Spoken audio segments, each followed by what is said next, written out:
Hello, I'm Marco from Ranscorp, and today here I'm joined with Anthony Chung, Senior Market Analyst at Ranscorp, and he will be giving us an insight into the US earnings season, which I believe kicked off with Alcoa yesterday.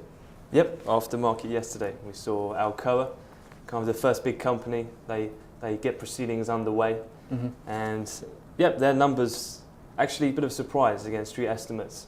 Numbers actually came out. Although, again, a contraction, they did make a loss in terms of their headline EPS, but it wasn't as bad as some analysts were expecting. The revenues came out at 4.2 billion, so they're actually higher than the street estimate. And I think one thing that analysts were looking at, and we were in particular at Ranscorp, was the fact that they slimmed down quite a lot. They made cost savings of around 1 billion in terms of the first half of the year, which I think is going to be quite a general theme in terms of a lot of these companies sort of generally slimming down in this environment at the moment. So, in your opinion, Anthony, what is the market to expect from this quarter's earnings season? I think, as ever, earnings season is a big deal for everyone.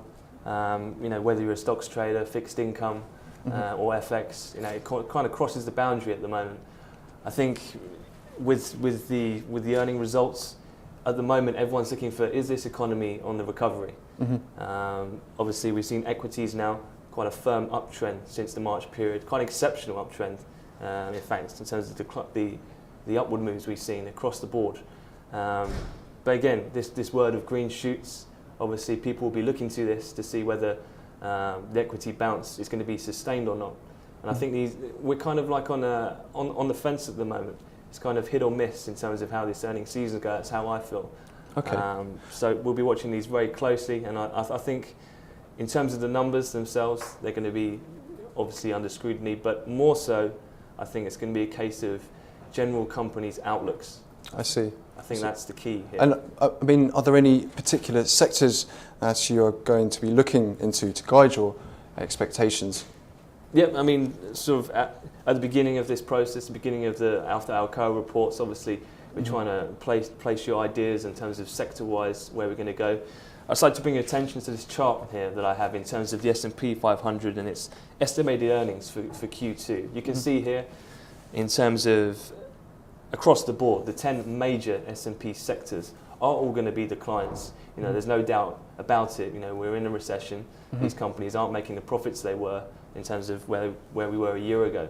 Okay. In Alcoa, that fits into the material sector, and as you can see from that chart, they're going to be one of the biggest hits sector-wise out of everyone. Same as oil and gas. We only have to think back to last summer. That oil price in crude futures was up nearly $150. We went down to as much as 30. We're back at 60 now. So we're not even halfway back yet. And what about the banks? Yep. I mean, the banks are always a focus. Okay. And I think none more so than where we are at the moment.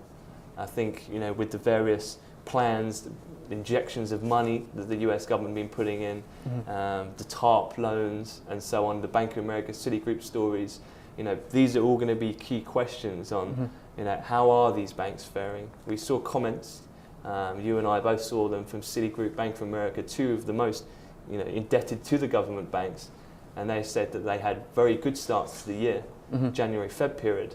Now, has this continued into the summer months? This will be obviously one of the questions here. And I mean, what are the repercussions of these banks making money again? How will that be viewed by, say, the US government, who's poured in such vast amounts of capital into them? No, I think that will be, in terms of news flow, headlines, I think that's going to be quite a big issue. Obviously, we've seen various political side of things, Obama, the various House officials. We've seen that press article last week, in fact, from Goldman Sachs. Now they're looking to pay record bonuses yet again. And this is after they've just repaid $10 billion in terms of TARP payments. So the fact is, Obama's had a slight backtrack in his capping of executive pay. I think he's under a lot of pressure from the street itself.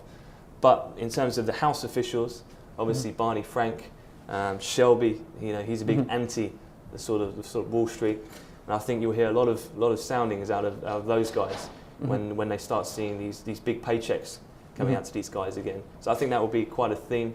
But obviously, banks in general, especially on where they stand at the moment and where their actual growth money is coming from, Is it the trading side and so on? Okay. And what do you anticipate going forward for equities? Okay, so first of all, to understand where we are, we have to look where we've come from. So if I look at my first chart here in terms of a longer term perspective for the S&P 500, you can see over the 10-year period we've had a pretty firm trend line. So that bounce that we had at March also coincided with a major Fibonacci level at that 670 in the S&P. So that bounce technically was quite understandable. And also fundamentally, as I mentioned, that was when we saw those good comments coming out of Bank of America, Citigroup and so on. So then when you look more near term, on a second chart here I'd like to show you, you can see from March, obviously we've seen this quite strong lift. However, the question now, very much on the technical side, is, are we overbought? Are we due for a correction? Now this is the question now, this is the key. And technically, you can see a classic head and shoulders formation forming. And obviously we're trading very close to that 200-day moving average in the S&P. And I think this is really key on where we close in the next few weeks. That's on the technical side. Obviously we can see there's a potentiality we could move lower. However, fundamentally, I think this is where earnings season, is really going to be very important, in terms of not just the numbers, but the outlook. And with hovering around these key levels on the graphs, I really think that, some of these big banks or some of these big companies, the bellwethers, FedEx, if they come out and surprise and disappoint, could have some major repercussions. But on the flip side, before they were saying there's a lot of uncertainty, whereas now we might get some further clarity, which again could be beneficial. So, I'm looking forward to this earnings season. I'm quite excited. Brilliant. Thank you very much for your insight, Anthony. And of course, you'll be looking out for those Chevron earnings after market today. I believe they're reporting their interim Q2. Yep. So that'll be interesting. But thank you very much for joining us, and that wraps up our discussion.